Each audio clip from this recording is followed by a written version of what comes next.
আসসালামু আলাইকুম রহমতুল্লাহ বরকাত। আসলে আমি কিছু কথা বলার জন্য আজকে ভিডিওটা করতেছি। ফেসবুক খুললে শুধু কি একজন তাইরি, তার কোনো মান ইজ্জত বলতে কিছুই নেই। কিছুদিন আগে প্রবাসীকে নিয়ে কথা বলছে, প্রবাসীরা তার ফটোর উপরে জুতা দিয়ে বাইরেছে। ওই তাইরি ভালো ভালো আলেমদের বিরুদ্ধে লাগে, পিছে কথা বলে। তা শেখ আহমদুল্লাহ সাহেবকে আনলিমিটেড যে শেখ আহমদুল্লাহ সাহেবকে উনি ক্ষমা চাইতে বলে, কিংবা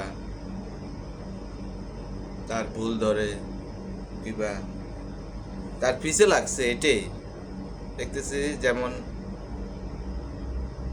মিজানুর রহমান আজহারের পিছে যেরকম লাগছে লাইগা তাকে, এই ধরনের কিছু লোক, এই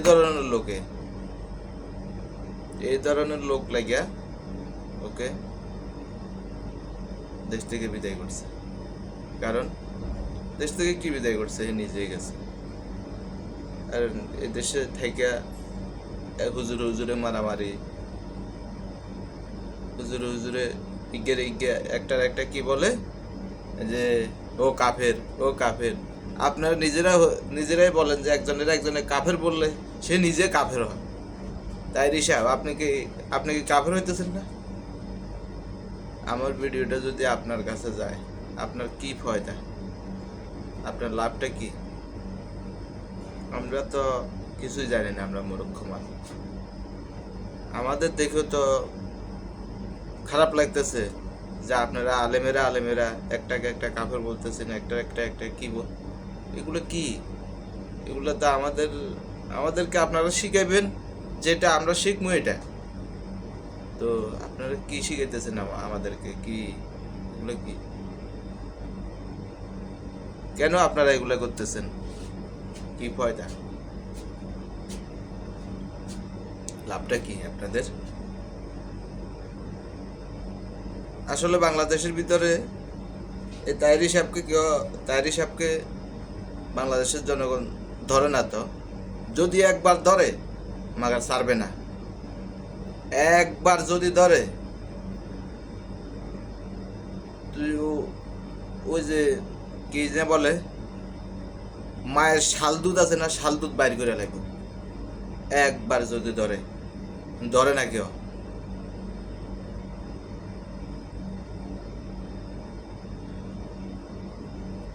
বহুত দুঃখে এই কথাগুলো আমি বলতেছি। শেখ আহমদুল্লাহর মতো মানুষ আজ পর্যন্ত মুখ খুলে নেই, আজ পর্যন্ত বলে নেই, ওনাকে কিছুই বলে নেই। আজকে একটা ভিডিও দেখছি, বলতেছে আমরা হুজুরেরা, আমরা ইমামেরা কথা বলবো, এখানে বাইরের লোক কেন কথা বলবে? তার মুখের ব্যবহার কত সুন্দর, শেখ আহমদুল্লাহর মুখের ব্যবহার, আচার ব্যবহার কত সুন্দর। আপনার কেন এত ডাস্টবিনের মতো মুখ? বলেন, আপনার কেন এত ডাস্টবিনের মতো মুখ? আপনার মুখ তো পুরো ডাস্টবিন। শিখুন, শেখ আহমদুল্লাহ থেকে শিখুন কিভাবে মানুষের সাথে আচার ব্যবহার করতে হবে, তার কাছ থেকে শিখুন। সে তো আপনাকে একবারও কাফের বলেনি, আপনি কেন ওকে বারবার কাফের বলতেছেন? অমুক হুজুর খারাপ, অমুক হুজুর খারাপ, অমুক হুজুর খারাপ। আপনি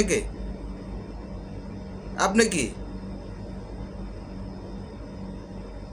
মাজার পূজা করতেছেন, ও ওইখানে যাইয়া নাচ গান করতেছেন, জন্মদিন পালন করতেছেন? আপনারাই বলেন জন্মদিন পালন করা এটা হারাম, আর আপনারা নিজেরাই জন্মদিন পালন করতেছেন। তাহলে আপনাকে কি বলবো?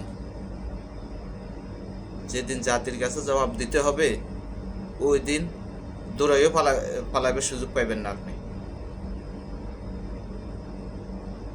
ওরে মামলা দিমু। আপনাকে কি সবাই মানুষ কি আপনাকে ছেড়ে দিবে?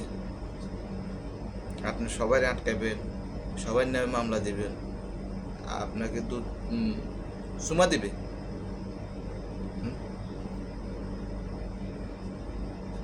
তাইরি সাহেব, আপনি ভালো হয়ে যান। ভালো হইতে পয়সা লাগে না। ব্যবহারে বংশের পরিচয়, ব্যবহারে বংশের পরিচয়। সবাই, আমি এখন ওমানে আছি, কোনো একটা বাংলাদেশের মানুষ কখনো বলে না যে তাইরি ভালো।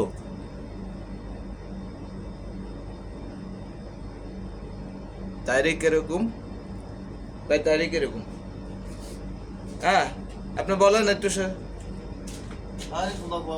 আচ্ছা, এই একটু একটু আপনি বলেন, একটু বলেন তাইরি কিরকম?